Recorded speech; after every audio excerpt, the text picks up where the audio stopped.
Hello everyone. हमारे channel exam with Deepika पर आपका हार्दिक स्वागत है। उम्मीद है आप सब बहुत अच्छे होंगे और अपनी पढ़ाई अच्छे से कर रहे हैं। तो चलिए शुरू करते हैं आज के करंट अफेयर्स। ये हमारी करंट अफेयर्स की क्लास है जो हमारी डेली सुबह 8 AM पर आती है। ठीक है, तो चलिए शुरू करते हैं आज की क्लास। चलिए, हमारा पहला क्वेश्चन है, सिक्किम राज्य का स्थापना दिवस कब मनाया जाता है? देखिए, सिक्किम का स्थापना दिवस कब मनाते हैं हम?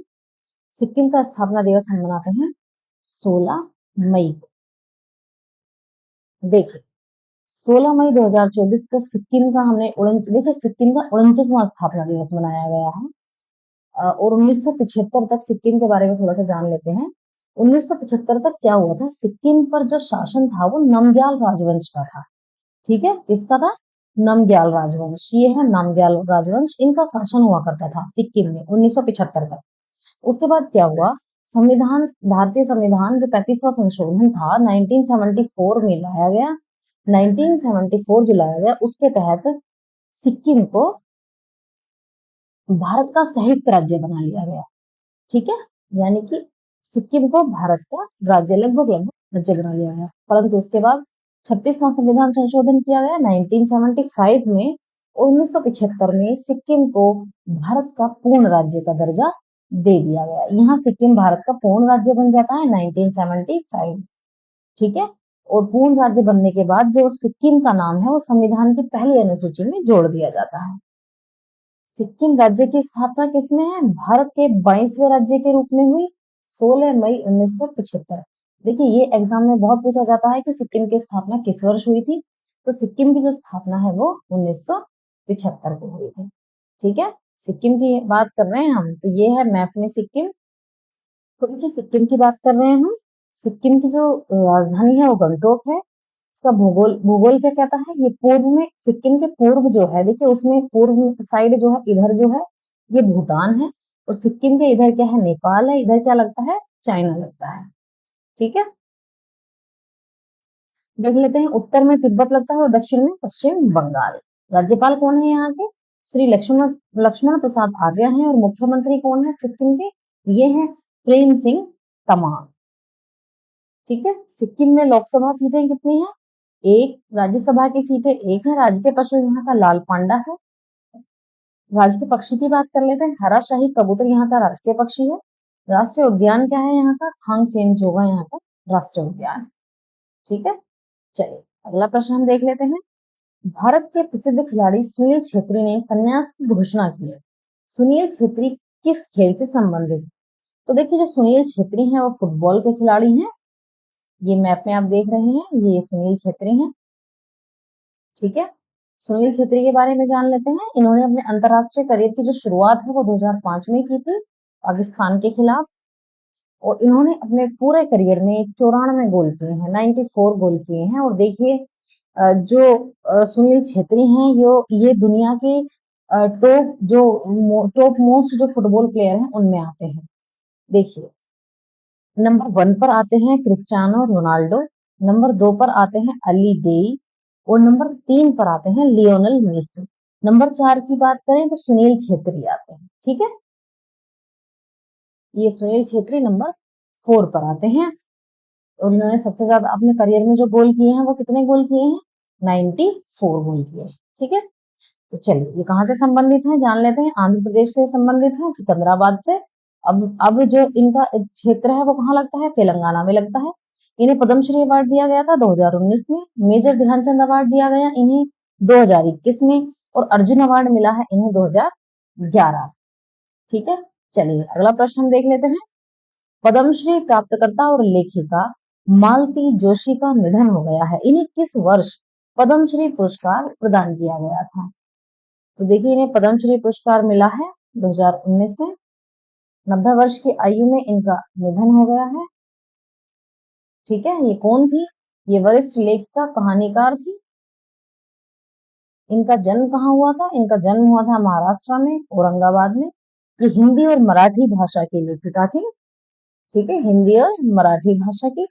और पद्मश्री की बात करते हैं। देखिए, माफ कीजिएगा, इन्हें जो पद्मश्री है ये मिला है इन्हें 2018 में। ठीक है, तो इन्हें कब मिला है? 2018 2018 में इन्हें ये पद्मश्री मिला है। ठीक है, प्रमुख कहानी कौन सी है इनकी कहानी देख लेते हैं। जो इनकी प्रमुख कहानी है वो है औरत एक रात है और एक घर सपनों का और पराजय, ये इनकी प्रमुख कहानियों में से एक है। ठीक है, इसके अलावा हम अन्य निधन देख लेते हैं। देखिए और किस किस के निधन हुए हैं। डॉक्टर बिरूवाला राभा का निधन हो गया है और कमला बेनीवाल का निधन हो गया है। ठीक है, जो बिरूवाला राभा है वो पद्मश्री पुरस्कार से सम्मानित डॉक्टर बिरूवाला राभा है। ये असम राज्य से संबंधित है और इन्हें किस लिए अवार्ड दिया गया, कुप्रथाओं और अंधविश्वास के खिलाफ इन्होंने आवाज उठाई थी, उसके लिए इन्हें वर्ष 2021 में पद्मश्री अवार्ड दिया गया था। और कमला बेनीवाल की बात कर लेते हैं, ये गुजरात की जो थी पूर्व राज्यपाल थी, इनका निधन हो गया। अगला प्रश्न हम देखते हैं, फेडरेशन कप 2024 में किस पुरुषों की भाला फेंक स्पर्धा में निम्न में से गोल्ड मेडल किसने जीता है। तो देखिए आपको पता ही होगा जेवलिन थ्रो के आज के समय में हमारे जो सबसे शाइनिंग स्टार है वो कौन है, नीरज चोपड़ा। तो जो फेडरेशन कप 2024 है उसमें पुरुषों की जो भाला फेंक प्रतियोगिता है उसमें जो गोल्ड मेडल जीता है वो नीरज चोपड़ा ने जीता है। ठीक है, इसका आयोजन कहाँ किया गया है फेडरेशन कप 2024 का, इसका आयोजन किया गया है भुवनेश्वर उड़ीसा में। और जो पुरुषों की भाला फेंक स्पर्धा है उसमें इन्होंने जो भाला फेंका है वो फेंका है 82.27 यानी 82.27 मीटर इन्होंने जेवलिन थ्रो किया है। ठीक है, ये आपको पता है ये हरियाणा से संबंधित है। नीरज चोपड़ा इसमें गोल्ड मेडल जीता है, इन्होंने भाला फेंका है 82.27 मीटर। उसके बाद सिल्वर मेडल के लिए मनु डीपी जिन्होंने भाला फेंका है 82.06 मीटर। ब्रोंज मेडल की बात कर लेते हैं, उत्तम बाला साहेब पाटिल, इन्होंने ब्रोंज मेडल जीता है, इन्होंने भाला फेंका है 75.39 मीटर। ठीक है, और अन्य प्रतियोगिता के हम वो देख लेते हैं विजेता इसमें। तो ये रही है एस एस स्नेहा, कर्नाटक की हैं, महिलाओं की 100 मीटर दौड़ में इन्होंने गोल्ड मेडल जीता है।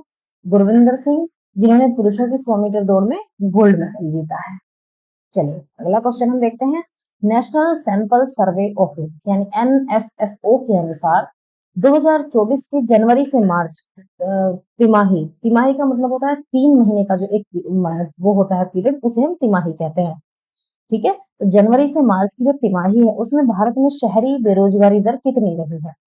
तो देखिए ये रही है 6.7%।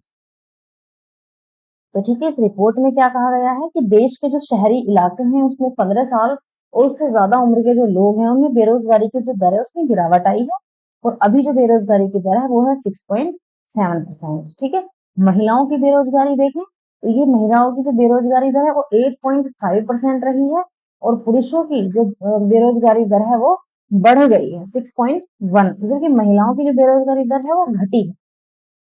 चलिए अगला प्रश्न देखते हैं, भारत और किस देश के मध्य अभ्यास तर्कश 2024 शुरू हुआ है। तो देखिए ये पूछा गया है भारत और किस देश के मध्य, तो तर्कश जो अभ्यास है ये होता है भारत और अमेरिका के मध्य ये होता है। ठीक है, इसका नाम है एक्सरसाइज तर्कश। इसका आयोजन 22 अप्रैल से 15 मई तक कहाँ, कोलकाता पश्चिम बंगाल में किया गया है। ये इसका 7वां एडिशन।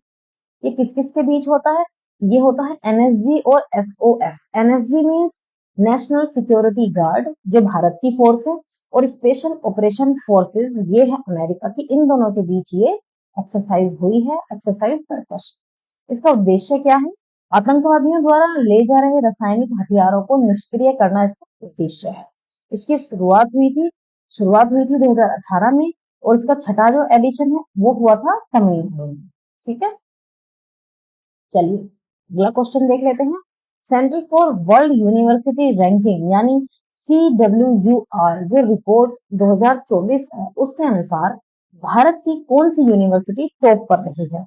तो देखिए इसके अनुसार भारत की ये है Indian institute of management Ahmedabad, इसको प्रथम रैंक दी गई है, भारत की रैंक है। अगर टोटल रैंक की बात करें तो वो ज्यादा है, हम देख लेते हैं। देखिए CWUR यानी centre for world university ranking report के अनुसार जो IIM अहमदाबाद है इसे शीर्ष स्थान दिया गया है, जबकि वैश्विक स्तर पर हम IIM अहमदाबाद की बात करें तो इसकी रैंक रही है 410 ठीक है, जबकि भारत का स्थान इसमें देखा जाए तो बहुत बड़ा है, 410वीं रैंक है। रैंकिंग में कुल भारत के कुल कितने विश्वविद्यालय हैं? 64। इस पूरी रैंकिंग में भारत के 64 विश्वविद्यालयों को शामिल किया गया है, जबकि इन्होंने जो डेटा लिया है रैंकिंग के लिए, वो दुनिया भर के 20,966 से अधिक विश्वविद्यालयों का इन्होंने डेटा लिया है। इस डेटा में भारत के 64 जो यूनिवर्सिटीज हैं वो सेलेक्ट हुए हैं। तो देखिए टॉप जो 3 कंट्री हैं वो देख लेते हैं।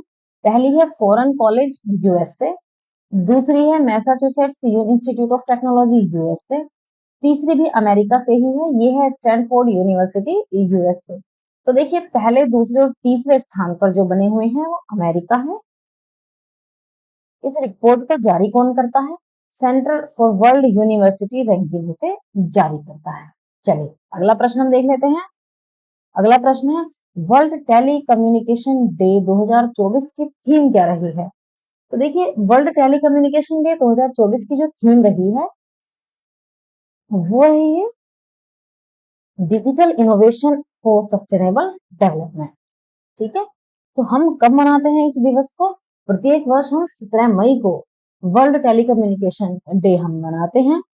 ठीक है, इसकी हिस्ट्री क्या है? पहली बार ये कब मनाया गया था? 1969। ठीक है, और थीम क्या रही है? Digital innovation for sustainable development. चलिए अगला प्रश्न देखते हैं। चर्चा में रहे रॉबर्ट फिको किस देश के प्रधानमंत्री हैं? देखिए ये फिलहाल चर्चा में है रॉबर्ट फिको। ये कहाँ के हैं? ये स्लोवाकिया के प्रधानमंत्री हैं। आपने अभी अभी फिलहाल में न्यूज सुनी होगी कि जो स्लोवाकिया के प्रधानमंत्री हैं रॉबर्ट फिको, उनको स्लोवाकिया की जो राजधानी है ब्राटिस्लावा, उसके हैंडलोवर शहर में उन पर हमला किया गया है, और जिस हमले में ये गंभीर रूप से घायल हो गए हैं। ठीक है, बात कर लेते हैं रॉबर्ट फिको की। ये देखिए 2023 से ये स्लोवाकिया के प्रधानमंत्री हैं, और इससे पहले भी ये स्लोवाकिया के प्रधानमंत्री रह चुके हैं, जिसमें ये 2006 से 2010, 2012 से 2018 तक ये यहाँ के प्रधानमंत्री रहे हैं। स्लोवाकिया की बात कर लेते हैं। तो देखिए ये यूरोपीय संघ और नाटो का ये सदस्य है, और ये देखिए मैप हम देख रहे हैं, तो ये मैप में स्लोवाकिया है जो आपको नजर आ रहा है। ये यूरोप के मध्य में स्थित देश है, और ये एक लैंडलॉक्ड कंट्री है। लैंडलॉक्ड का मतलब होता है एक ऐसा देश, देखिए जो चारों तरफ से स्थलीय भूमि से घिरा हुआ होता है, उसे हम लैंडलॉक्ड कंट्री कहते हैं। ठीक है, चलिए अगला प्रश्न हम देखते हैं। चर्चा में रहा सरिस्का टाइगर रिजर्व किस राज्य से संबंधित है? तो देखिए जो सरिस्का टाइगर रिजर्व है ये हमारा राजस्थान से संबंधित है। ठीक है, ये राजस्थान में है। बात हो रही है टाइगर सरिस्का टाइगर रिजर्व की। देखिए जिस टाइगर रिजर्व के रूप में अधिसूचित होने के 46 साल बाद भी जो कुल एसटीआर भूमि का लगभग 60% हिस्सा, 60.5% हिस्सा अभी तक इन्होंने वन विभाग को हस्तांतरित नहीं किया है। ठीक है, इसलिए कि अभी चर्चा में है। सरिस्का टाइगर रिजर्व की स्थिति कहाँ है? ये राजस्थान के अलवर में है। कब से है?